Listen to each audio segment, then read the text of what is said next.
In this video, we will make a very interesting and fun handmade structure using the DC motor, so stay with me until the end of the video.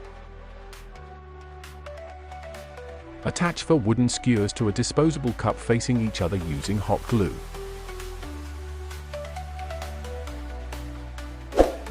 Attach the DC motor to the glass with hot glue, and then connect the switch and the battery to the DC motor using a soldering iron.